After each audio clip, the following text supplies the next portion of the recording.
ফেসবুকের ইন্টারেস্ট ফর্মটি নতুনভাবে আসার পর থেকে আপনাদের মনের মধ্যে অনেকেরই নানা ধরনের প্রশ্ন চলে আসছে। তো এখানে আপনারা কতগুলো ফলোয়ার দেবেন, কি ক্যাটাগরি সিলেক্ট করবেন এবং ফলোয়ার কোথায় দেবেন, আমি অন্য সোশ্যাল মিডিয়ায় কাজ করি না, সেই ক্ষেত্রে কি করব, এই যে বিষয়গুলো আছে এই বিষয়গুলো নিয়ে হরহামেশা অনেকেই কিন্তু প্রশ্ন করছেন।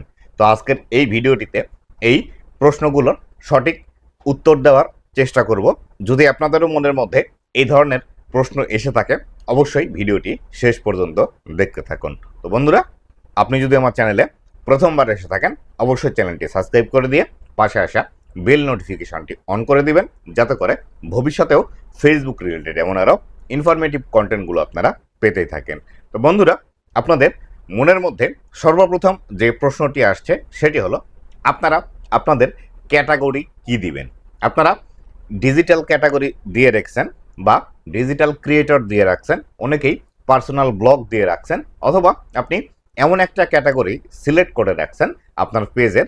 সেই পেজের মধ্যে আপনারা যখন এই ইন্টারেস্ট ফর্মটি সাবমিট করতে যাচ্ছেন তখন আপনাদের যে ক্যাটাগরিটি আছে সেই ক্যাটাগরিটি এখান থেকে আপনারা খুঁজে পাচ্ছেন না।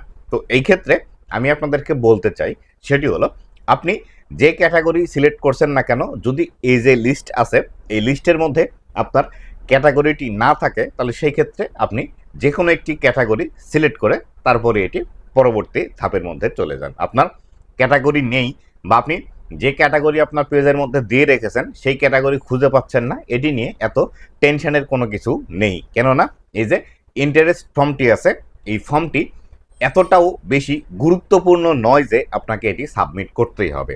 এটি সাবমিট করলে আপনার জন্য ভালো, তবে সাবমিট না করলে আপনার জন্য এখান থেকে কোনো লস নেই। কেননা ফেসবুক কিন্তু বিস্তারিতভাবে এখান থেকে আমাদেরকে বলেই দিয়েছে যে আপনি চাইলে ইন্টারেস্ট সাবমিট করতে পারেন। এক্ষেত্রে আপনি যদি মনিটাইজেশন পাওয়ার যোগ্য হন সেক্ষেত্রে আপনাকে ফেসবুক জানিয়ে দেবে আপনি মনিটাইজেশন পেয়েছেন কিনা।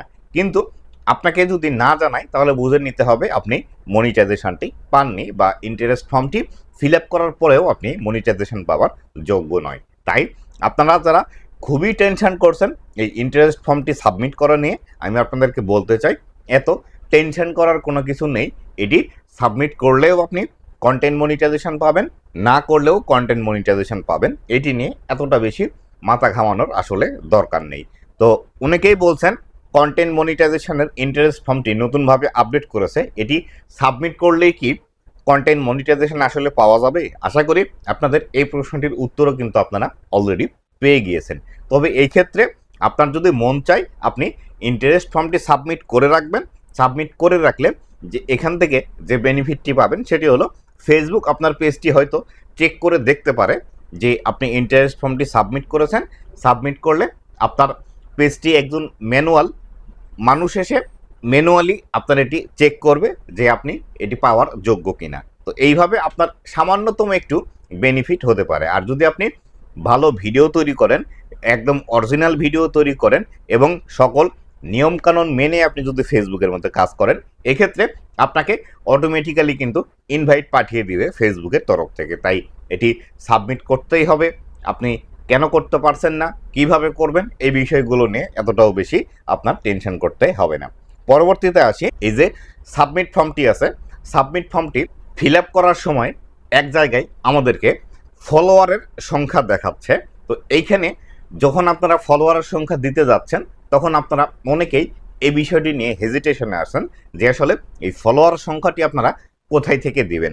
তো এই যে ফলোয়ার সংখ্যাটি আছে এই ফলোয়ার সংখ্যাটি আপনি যদি অন্য কোনো সোশ্যাল মিডিয়ায় কাজ করে থাকেন তাহলে সেই ক্ষেত্রে আপনার সেই সোশ্যাল মিডিয়াতে কতগুলো ফলোয়ার আছে সেই সংখ্যাটি আপনাকে এখান থেকে দিতে হবে।